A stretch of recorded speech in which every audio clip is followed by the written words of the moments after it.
Wagner, Marcelo Freixo, Márcio França e também a Perpétua Almeida, e com a temática do Pacto Nacional e a abordagem sobre uma frente ampla que pretende unir esforços para tentar superar o atual governo, que é o governo do presidente Jair Bolsonaro. E aqui a temática aí que eu coloquei na live, ela é instigante porque vem falar exatamente de que o Brasil acaba de atingir as 50 mil mortes, e eu vou aqui só pontuar alguns números que estão aqui compilados em reportagens tanto do G1 quanto do UOL, para que a gente tenha a dimensão do que representa tudo isso, né? Inclusive, os debatedores aqui nesta live que eu estou acabando de assistir, eles estão, em parte, responsabilizando também o governo federal por toda essa situação que o Brasil está enfrentando de falta de assistência aos brasileiros, falta de tanto da compra, tanto do envio de EPIs, tanto de envio de equipamentos, respiradores, falta de envio também de toda a assistência aos estados e municípios.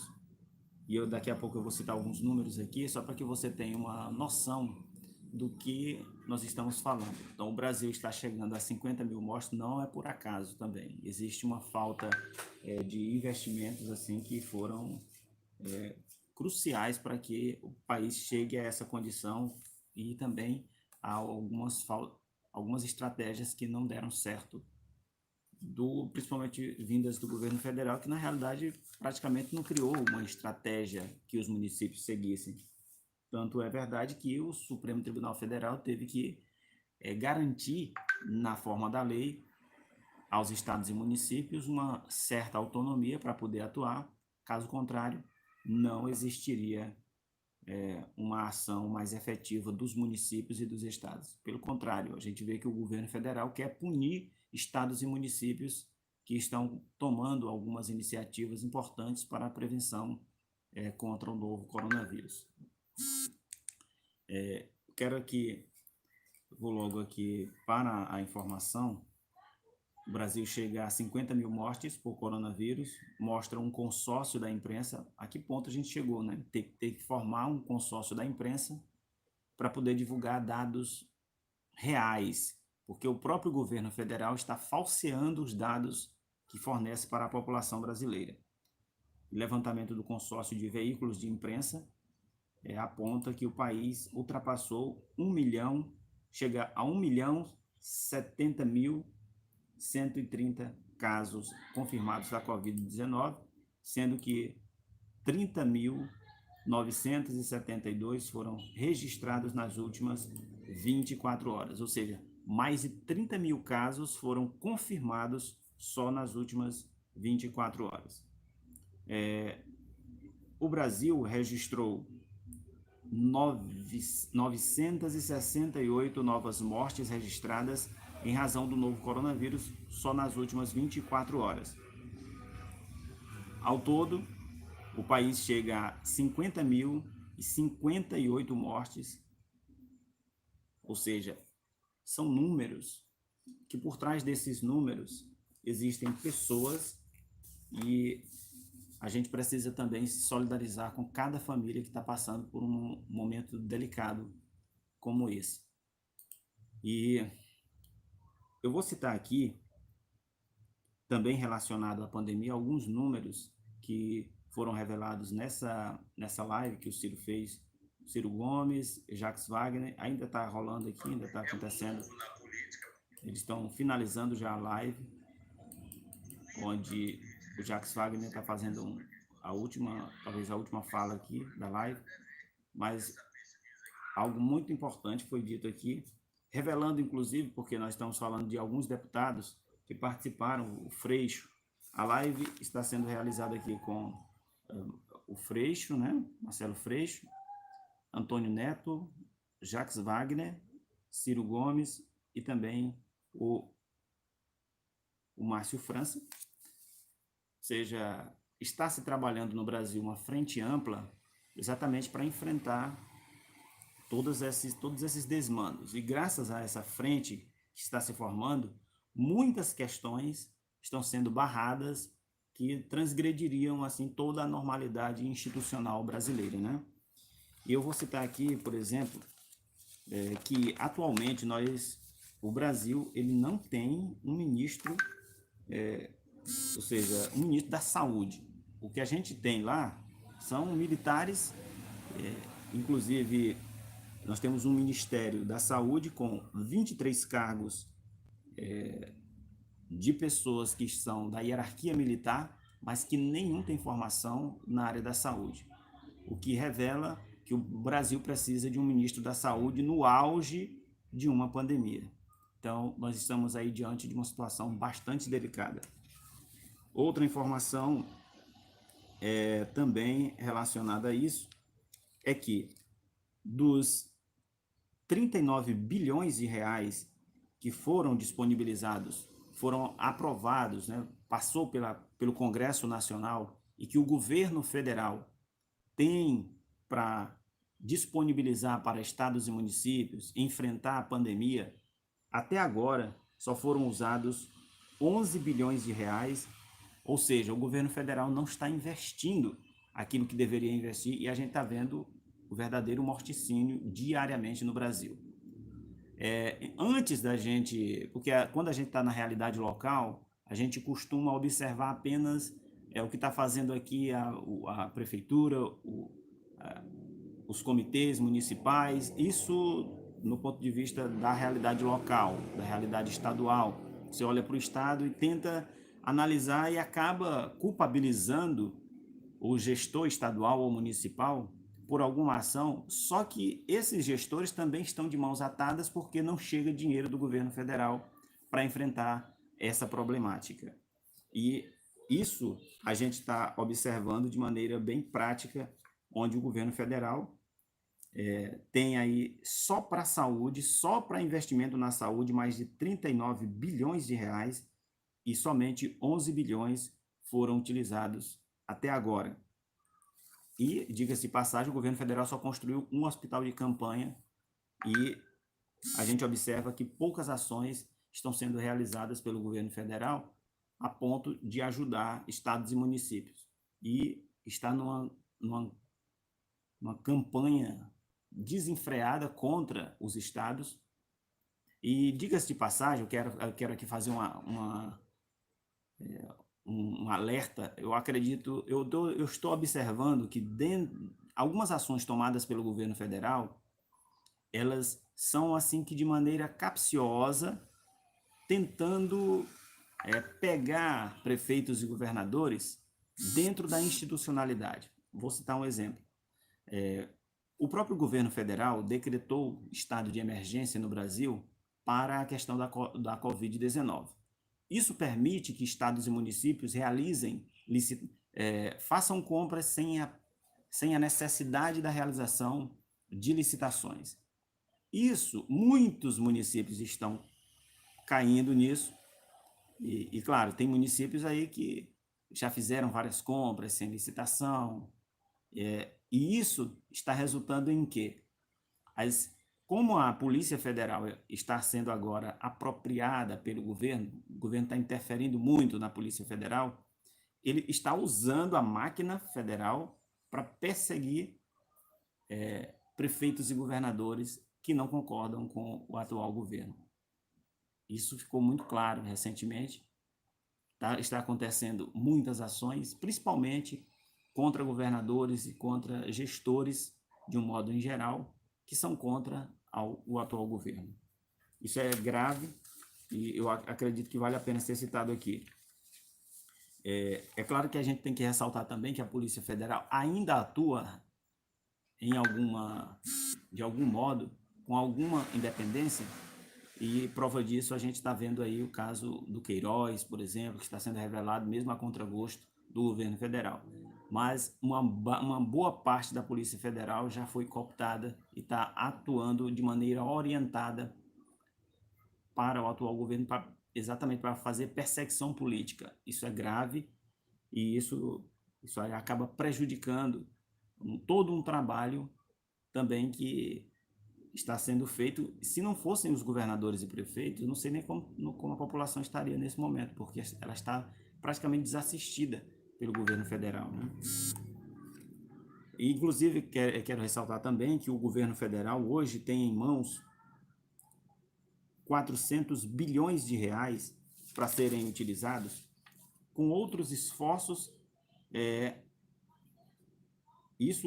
Todo esse dinheiro ele foi autorizado pelo governo, pelo Congresso Nacional, e 40% desse total de mais de 400 bilhões de reais, somente 40% foram utilizados. E de maneira, se a gente for observar, muito equivocado. O dinheiro para as empresas não está chegando. O crédito brasileiro para as pequenas empresas que também estão sofrendo com a pandemia, que tiveram que fechar as portas, também não está chegando. Tem uma coisa interessante, que isso foi feito ao longo nas últimas semanas, onde o governo autorizou mais de R$ 1 trilhão. Isso, a ideia, a ideia da disponibilização desse 1 trilhão era exatamente para que a economia voltasse a girar e as empresas tivessem o crédito. Mas o que acontece? O dinheiro sai do governo federal, ou seja, o governo federal disponibiliza aos bancos para que ele possa emprestar esse dinheiro. Mas os bancos, o que fizeram? Aumentaram os juros. Agora imagina você, que é empresário, quer tomar emprestado um dinheiro para poder rodar a sua economia durante o período da pandemia, e esse dinheiro não chega. Por quê? Porque o juro está alto e você não vai contrair um empréstimo, sendo que o juro está lá em cima. Então, o governo, a estratégia acabou não dando certo por conta disso. As pessoas não estão acessando o crédito, porque o juro está alto. Em vez do governo disponibilizar o dinheiro a juros zero, quem sabe? Mas não, os bancos aumentam, e está acontecendo também, foi denunciado inclusive agora na live do Ciro, do Jacques Wagner, do Freixo, do Antônio Neto e do Márcio França. O que o governo federal está fazendo? O governo, ao disponibilizar esse mais de R$ 1 trilhão aos bancos, como esse dinheiro não é emprestado para a sociedade brasileira, que está num momento difícil, eles não vão pagar um juro tão alto, o que os bancos fazem? Emprestam novamente esse 1 trilhão. Imagina, eles emprestam novamente para o governo federal a um juro que eles recebem como lucro. Então, assim, no mínimo, isso é uma fraude que está sendo praticada pelos bancos brasileiros, que já faturam muito dinheiro e que agora faturam ainda mais com a miséria por conta da pandemia. As pessoas não estão acessando. O dinheiro que era para socorrer as empresas não chegou até agora. E a gente está vendo muitas empresas com grandes possibilidades de fechamento exatamente por conta dessa falta de assistência. E no momento em que a pandemia ainda não atingiu seu pico no Brasil, nós estamos vendo ações que também são preocupantes, porque na tentativa de salvar a economia, porque o crédito não chega, muitos governadores, estão abrindo gradualmente o comércio. E também aconteceu na cidade de Caxias, porque muitas famílias estão sem trabalhar, ou seja, as empresas familiares tiveram que ficar paradas 70 dias, é o caso também aqui da cidade. E aí a gente tem esse dilema, ficar aberto ou fechado. Se não há uma estratégia nacional para prevenir contra a Covid-19, a única maneira que as empresas e os governos municipais em entendimento, ou estaduais, estão fazendo em entendimento com a classe empresarial, é de abrir, tentando abrir gradualmente, tomando cada um as suas responsabilidades, criando protocolos, para tentar fazer com que a economia sobreviva e os empregos sejam mantidos. Então, essas 50 mil vidas que já se foram, seja, tem toda uma consequência que está por trás delas, que não é apenas o aspecto da saúde lá na ponta que está fazendo a diferença. O auxílio emergencial, se a gente for observar, ou seja, aqui eu quero parabenizar todos os deputados federais que lutaram para que houvesse a aprovação dos R$ 600, porque pelo governo federal só seria R$ 200, ou seja, o pagamento, até a estratégia de pagamento do auxílio emergencial acabou transformando a Caixa Econômica Federal num grande vetor de transmissão do novo coronavírus. Basta olhar para as filas que se formam sem o governo federal dar nenhuma estrutura para que as pessoas tenham acesso a esse auxílio emergencial. E a gente observa também que, se não fossem os municípios e os estados, porque aqui no Maranhão, por exemplo, o governador Flávio Dino teve que abrir uma chamada pública para convidar pessoas para fazer a organização de filas. E os municípios, no caso de Caxias, a Prefeitura Municipal de Caxias teve que disponibilizar tendas, colocou aqui em frente à Caixa Econômica Federal uma cabine de desinfecção. Os profissionais da UVZ fazem a desinfecção dentro da própria agência bancária. Tem outras ações que estão acontecendo na região bancária da cidade, preventivas. Tem a colocação de lavatórios portáteis. Então, se não fossem as prefeituras e os estados atuando de alguma maneira para tentar prevenir a população, para que a disseminação, organizando as filas, ou seja, o auxílio emergencial, o pagamento, acabou gerando mais transmissões, e o que é grave. E por isso que o Ciro, o Jacques Wagner, o Freixo, Marcelo Freixo, o Márcio França, atribuíram também essa responsabilidade pela quantidade da contaminação, que o Brasil chega hoje a 50 mil pessoas mortas, ou seja, nós somos mais de 1 milhão de pessoas já contaminadas pela Covid-19, ou seja, há toda uma falta de estratégia federal e sinais divergentes, sinais trocados, enquanto o governo federal, por meio do próprio presidente, incentiva que as pessoas saiam às ruas, que as pessoas desobedeçam o isolamento social, que a gente está vendo é que hospitais estão ficando lotados por conta de uma falta de orientação nacional para o enfrentamento da questão. E que, se não fossem, claro que existe um protocolo do Ministério, mas se não fossem as ações municipais ou estaduais, não sei como estaríamos. E se a gente observar, embora haja algum controle em alguns estados, graças à atuação efetiva dos governadores, eu vou citar aqui o exemplo do Ceará, que agora é o que menos transmite a doença. Eles conseguiram estabilizar depois de um pico muito alto. Se não fossem essas ações dos governadores muito, muito fortes, talvez já tivéssemos aí chegado a números que assim estariam ainda mais fora do controle da população brasileira. E muitos estados estão aí convivendo com o estrangulamento do serviço. E aqui, nesse momento, no momento em que eu estou falando aqui com vocês, acaba de sair o último boletim de Caxias.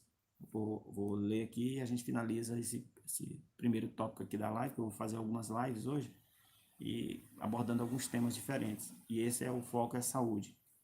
E a Caxias chega a 1.044 casos confirmados da Covid-19, 471 recuperados. Um número que deve ser bastante ressaltado, porque a cidade de Caxias tem testado ainda mais, e graças a essa quantidade de testes maiores, eu vou só acessar aqui rapidamente a quantidade de testes que...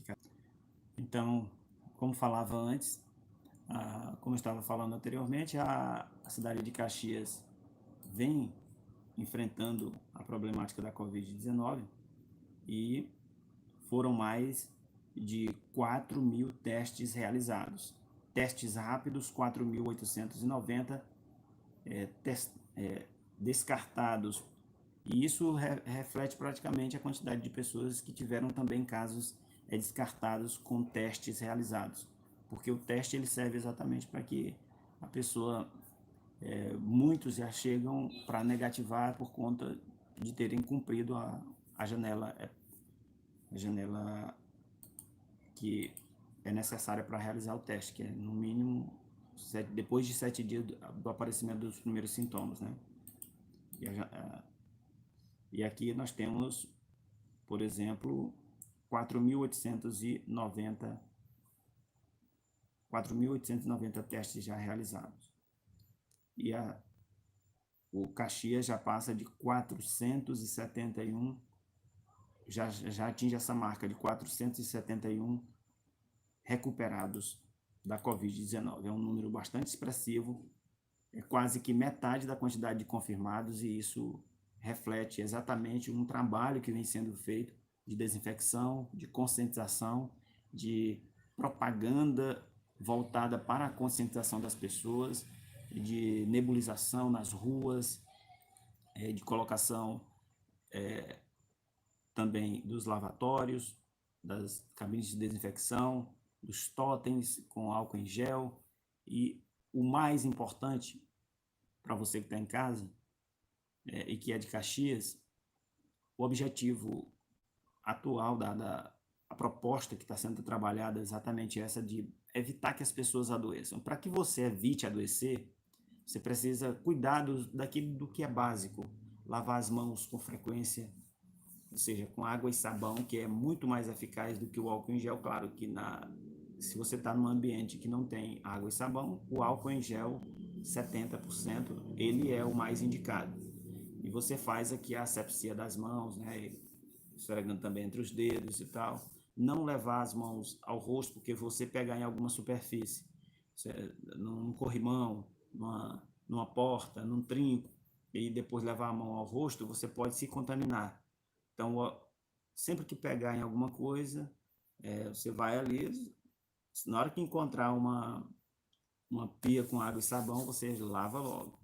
E lembre de não colocar as mãos no rosto, seja depois de pegar em alguma superfície, porque o vírus pode estar espalhado por algum lugar e a gente não sabe. Então a gente precisa se prevenir. E ao nos prevenirmos, nós estamos protegendo outras pessoas. Essa live aqui foi feita exatamente para prestar uma solidariedade às mais de 50.000 famílias que nesse momento também choram a perda de entes queridos e que precisam também de apoio, de uma palavra, de que outras pessoas estão passando por situações parecidas. Muita gente está confirmada, com mais de 1 milhão de brasileiros com casos confirmados, e essas pessoas precisam continuar o tratamento. E uma vez que você precise entrar em quarentena, o mais importante, segundo os profissionais da saúde de Caxias, é que você cumpra religiosamente o isolamento social. Se tem que passar 14 dias em casa, vamos fazer um esforço aí para manter esses 14 dias em casa, porque isso vai ajudar, vai fazer com que você se recupere com mais facilidade, e que se você se apareceu uns primeiros sintomas, você vai seguir lá na unidade básica de saúde, que é onde deve acontecer o primeiro atendimento. Então, você sentiu algum problema, deu uma falta de ar, alguma coisa, mas que não seja algo tão grave, o primeiro atendimento é na unidade básica de saúde. Agora, se é algo muito grave, que você já está sentindo problemas para respirar e tal, você pode ir diretamente à UPA, que é a Unidade de Pronto Atendimento de Caxias. Mas se você está sentindo dores no corpo, se sentindo um pouco uma coriza, você pode ir direto à Unidade Básica de Saúde. Lá vai ser feita toda uma triagem e caso haja necessidade de fazer um teste rápido, vai haver o encaminhamento do profissional, do médico, para que você busque a unidade de saúde. Então, assim, com isso, a gente acredita que está contribuindo com você que está em casa. E agora, diariamente, eu vou passar a fazer lives, esclarecendo sempre algum ponto. Eu vou estudar aqui os assuntos e tentar contribuir com a sociedade. Eu acho que nesse momento, que a gente puder ajudar, a gente tem que fazer um esforço, porque não é brincadeira. Hoje a gente teve também a oportunidade de falar no Contraponto com o diretor da UPA, o novo diretor, o Dr. Leoscar Pinto, que assumiu a UPA, está dinamizando toda uma maneira para recepcionar as pessoas que precisem do atendimento e tratar com humanidade, recepcionar as pessoas, fazer o tratamento e que todos nós, todos os caxienses, possamos colaborar, porque esse é um momento de colaboração e de junção de esforços para que todos possamos superar essa doença, que não haja possibilidade de fazer lockdown, como houveram, ou como foi uma necessidade de muitas cidades brasileiras. Esperamos que se cada um de nós fizer a nossa parte, a gente vai estar contribuindo de algum modo para enfrentar essa doença, ou seja, mantendo o distanciamento, sempre que a gente sair com máscara, porque a máscara é uma forma de proteção se você não está contaminado, e até as pessoas que estão assintomáticas, que não apresentam nenhum problema de saúde, nem sabem que estão contaminadas, elas usando a máscara se protege e protege outras pessoas também, porque como muitas pessoas vão ter o vírus e não vão sentir nada, são assintomáticas, não aparece nenhum sintoma, é como se não tivesse nenhum problema de saúde. Então ainda tem esse lado também, né? Então a gente torce e espera que cada um de nós possamos colaborar. Você fazendo a sua parte, eu fazendo a minha parte, todos nós vamos estar colaborando para que a saúde do município, do estado, do país volte o mais breve possível à normalidade. Esperamos também aí que os cientistas possam chegar a uma vacina o quanto antes, para que a gente possa voltar à normalidade, cada um possa pegar na mão, abraçar, enfim, possa cumprimentar, fazer os cumprimentos conforme nós mesmos nordestinos, que somos muito acalorados, né? Gostamos muito de pegar na mão, cumprimentar, então possamos fazer isso novamente, né? Então, por hoje é só. Essa é a live que eu faço em homenagem a essas pessoas que agora estão no mundo espiritual, que Deus possa confortar as pessoas que estão no mundo espiritual por conta da pandemia e que todos nós possamos dar as mãos e nos ajudarmos. Se cada um contribuir com uma informação correta, porque tem muita gente dando informação falsa, mas se cada um puder contribuir com uma informação correta, a gente vai poder superar sim essa doença. E eu vou, a partir de hoje, gravar vídeos explicativos daquele que é o procedimento correto, para que, de algum modo, o meu canal possa contribuir também com todas as pessoas que estão enfrentando a Covid. Claro que eu vou discutir outros temas também no meu canal, mas eu vou estar sempre gravando coisas relacionadas à saúde. Grande abraço e até uma próxima live aí para que a gente possa discutir mais essas temáticas. Grande abraço.